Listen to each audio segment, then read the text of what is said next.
እግዚአብሔር ይመስገን። ይደንቃል አይደለ? ሰንበት ትምህርት ስንማር ሳለ እንዲህ አድርጎ እንዲወደን እኛ ማንን ኢዮብ እኮ ይሄ ሲገርመው ይመስለኛል። ታስበው ዘንድ ሰው ምንድን ነው ይህን ሁሉ ታደርግለት ዘንድ እና በዘላለማዊ ፍቅር የወደደን እግዚአብሔር ይመስገን። ታዲያ በእግዚአብሔር የተወደደ በእርሱ ዘንድ ተማምኖ ይኖራል፣ ቀኑን ሁሉ ይጋርደዋል፣ በትከሻው መካከልም ደግሞ ያድራል አለ። እግዚአብሔር ይመስገን። አስተማማኝ ፍቅሩ ከራሱ ስለሚመነጭ ሰንበት ትምህርት አስተማሪዎች እግዚአብሔር አብዝቶ ይባርካችሁ። እጅግ የሚያስደንቅ ነው። ይሄ ፍቅር ነው አይደለም?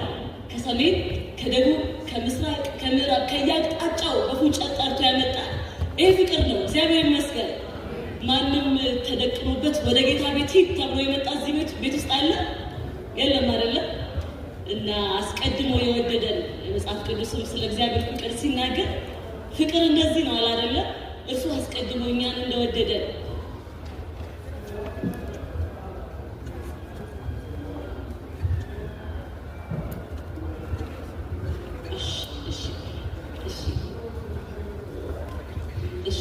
ዘግይታችሁ የመጣችሁ በጥምቀት ወደ እግዚአብሔር መንግስት የምትቀላቀሉ በመካከላችን ካላችሁ የኦሮምኛም አማርኛም ወደ ውጪ እንድትወጡ የሚለው ለማስተላለፍ ነው።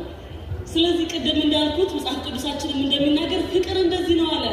እኛ እግዚአብሔርን እንደወደድነው አይደለም፣ እሱ እኛን ምን እንዳደረገን እንደወደደን ኃጢአታችንን ማስተሰሪያ ይሆን ዘንድ ልጁን እንደላከ ነው እንጂ።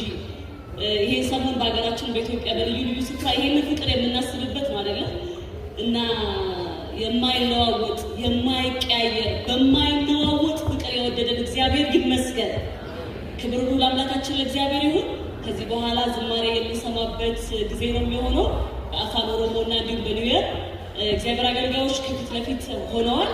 መተን ሁለት ዝማሬ ከሰማን ከዘመርን በኋላ ፕሮግራማችንን እንጨርሳለን።